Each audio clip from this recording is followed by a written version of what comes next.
ഷമീറേ, ആളില്ലേ? ആ മൻസൂർക്ക കയറിയിരിക്കേ. ഷമീറിലൂടെ ഇല്ല. അതെ, എവിടെ പോയി? നാസർഖാന്റെ വീട്ടിൽ പോയിക്കാണ്. അതല്ലേ, കയറിയിരിക്കേ. ഇല്ല ഇല്ല, ഞാൻ പോട്ടെ. ഞാൻ വിളിക്കുന്ന വേണ്ട, ഞാൻ എന്തായാലും നാസറിന്റെ വീട്ടിൽ പോകേണ്ടതുണ്ട്. അവിടെ ഉണ്ടാവുമല്ലോ, ഞാൻ കണ്ടോളാം. അടുത്ത മാസം 10-ാം തീയതിയാണ് ഷാഹിദയുടെ കല്യാണം. വീട്ടിൽ വെച്ചിട്ടാണ്. അപ്പോൾ തലേ ദിവസം വരിക. ഷമീറിനോടും പറയും, ഞാൻ കണ്ടോളാം കേട്ടോ. നമ്പർ എത്ര? 13:32 അല്ലേ? 13:32 ഇത് 31 ആണെങ്കിൽ 1,00,000 ഉറുപ്പിയുടെ മുത്ത എനിക്ക് അടിച്ചത്. 1,00,000. പക്ഷെ വേറെ സംഭവം ഉണ്ട്. അതിന്റെ ഭാഗ്യം ആയിക്കൂടെ, അതിന്റെ അടുത്ത കൂടെ ഇങ്ങനെ പോകുന്നുണ്ട്. നമുക്കൊരു പണി ചെയ്യാം. 5,000 നോക്കുക. ഇല്ല, 5,000 ഇല്ല. ഇതൊരു പണി തല്ലോ. 1,000 നോക്കിയാലോ? 1,000-നില്ലടാ. ഇപ്പൊ 500 കൂടി നോക്കുക. 500 ഇല്ല. ഇനിയിപ്പോ 100-ന്റെ മതിയില്ല. ഈ ടെൻഷൻ അടിക്കേണ്ട ആവശ്യമില്ലടാ. ഇതിപ്പോ സ്ഥിരമായിട്ട് എടുക്കണതല്ലേ. നാളെ എനിക്ക് എന്തായാലും അടിച്ചു. ഇവര് പേടി പഠിക്കണ്ടേ.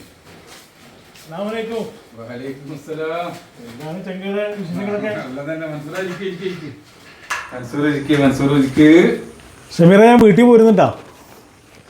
എന്തുപറ്റി? ഷമീറിനൊരു മൂടോട്ടാണല്ലോ. അതൊന്നും പറയണ്ട മൻസൂറെ.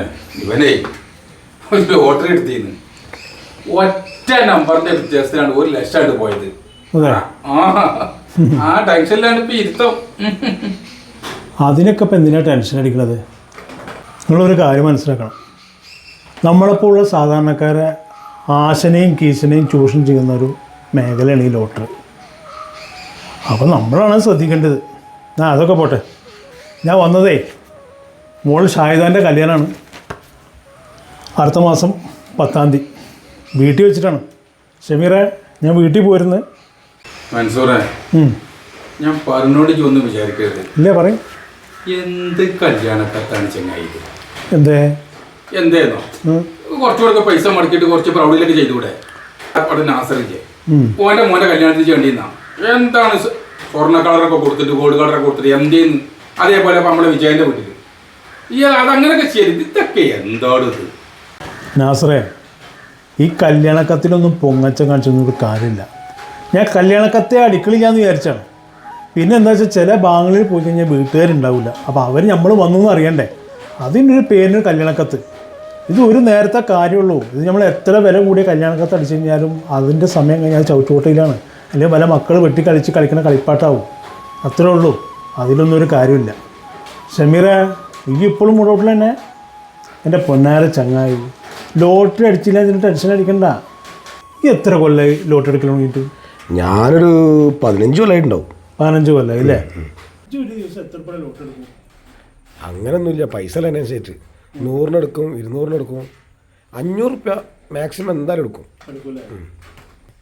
100 റുപ്യ വെച്ചിട്ട് 15 കൊല്ലം ലോട്ടറി എടുക്കും. ഈ 15 കൊല്ലം 100 റുപ്യ വെച്ച് കൂട്ടണമെങ്കിൽ എത്രയായി? എത്രയുണ്ടാവും? അതിപ്പോ ഒരു ഏകദേശം ഒരു 5 ലക്ഷത്തിന് മേലെ എന്തായാലും ഉണ്ടാവുമല്ലോ. ഉണ്ടാവുമല്ലേ? പിന്നെ ഈ ഇപ്പം 100 റുപ്യയുടെ ലോട്ടറി എടുക്കുന്നത് ഈ 15 കൊല്ലം കൂട്ടുകയാണെങ്കിൽ 5 ലക്ഷത്തിന് മേലേക്ക് വരും. ഇത് ആദ്യമേ ഒന്ന് ഡെപ്പോസിറ്റ് ചെയ്തിരുന്നെങ്കിൽ ഇപ്പം എനിക്ക് ആ വീടൊന്ന് ശരിയാക്കാറുണ്ട്. ലളിതേച്ചിനെ അറിയോ? ഏത്? നമ്മുടെ പോസ്റ്റ് ഓഫീസിലല്ലേ? ആ, കറക്റ്റ്. ആ ലളിതേച്ചനെ. ഇത് 5-ാം ക്ലാസ്സിൽ പഠിക്കുന്ന കാലത്തെ അന്ന് ഈ ലളിതേച്ചിനോട് പറഞ്ഞത് മോളെ പേരിലൊരു പോസ്റ്റ് ഓഫീസിൽ ചേർത്തു. ഇന്ന് സത്യം പറഞ്ഞു ഞാനത് വലിയ കാര്യമാക്കില്ല. 50,000 100,000 ഞാനത് വലിയ വില കൊടുത്തില്ല. ഇപ്പോൾ അൽഹംദുലില്ലാ വലിയൊരു തുക അയച്ച് എനിക്ക് പൈസ കിട്ടി. അപ്പം എൻ്റെ കല്യാണത്തിന് അത് വലിയൊരു അനുഗ്രഹമായി. അതിപ്പോൾ അന്ന് ഞാൻ ഡെപ്പോസിറ്റിൻ്റെ പേരിലാണ് ഇപ്പം ഇന്നൊക്കെ വലിയൊരു പൈസ ആയിട്ട് വന്നത്. തീർച്ചയായിട്ടും. നമ്മൾ പഞ്ചസാര തരി ശ്രദ്ധിച്ചിട്ടുണ്ടോ? പഞ്ചസാരയുടെ തരി ചെറിയ തരിയാണോ? ഈ തരിയാണ് വലിയ വലിയ ചാക്കുകളായിട്ട് കടയിൽ വരുന്നത് അല്ലേ? നമ്മളെ നിക്ഷേപം അതേപോലെ തന്നെയാണ്. നമ്മൾ ചെറുകാലത്ത് എന്ത് നിക്ഷേപിക്കുന്നു വലിയ കാലത്ത് നമുക്ക് വലിയ വലിയ ഉപകാരങ്ങളായിട്ട് മാറും. മൻസൂറെ, ഈ പറയണതൊക്കെ ശരി തന്നെയാണ്. പക്ഷേ ഈ ലോട്ടറി വെച്ചിട്ട് ഒരുപാട് കുടുംബങ്ങൾ ഉപജീവനം നടത്തുന്നുണ്ട്. അതും കൂടി നമ്മളൊന്ന് കണക്കിലെടുക്കണേ. നിങ്ങൾ രണ്ടാളിപ്പോൾ ലോട്ടറി എടുക്കുന്നത് അവരോടുള്ള സിമ്പതി കൊണ്ടൊന്നല്ലല്ലോ. ലക്ഷങ്ങൾ നിങ്ങൾക്ക് അടിക്കൂടും എന്നുള്ള പ്രതീക്ഷയിലല്ലേ. ഈ കോടികളും ലക്ഷങ്ങളും അടിച്ചവരുടെ കഥയൊക്കെ നിങ്ങൾ അന്വേഷിച്ചിട്ടുണ്ടോ? ആരെങ്കിലും ആ പൈസ കൊണ്ട് രക്ഷപ്പെട്ടിട്ടുണ്ടോ? രക്ഷപ്പെടില്ല. കാരണം എന്താ? ഇതൊരു ശാപം പിടിച്ച പൈസയാണ്. അതിൻ്റെ ഒരു ബർക്കത്തും ഉണ്ടാവില്ല. പിന്നെ തെറ്റ് ചെയ്യുന്നവർ ഓരോ ന്യായങ്ങൾ പറഞ്ഞുകൊണ്ടിരിക്കും. അത് പോട്ടെ, ഡോക്ടറുടെ കാര്യം വിട്. അപ്പോൾ ഇൻഷാ അല്ലാ മറക്കണ്ട, അടുത്ത മാസം 10-ാം തീയതിയാണ് കല്യാണം. നേരത്തെ വരിക. തലേദിവസം വരും. പൊളിക്കണം എന്ന് എൻ്റെ കുട്ടി നമ്മളെ കുട്ടിയല്ലേ.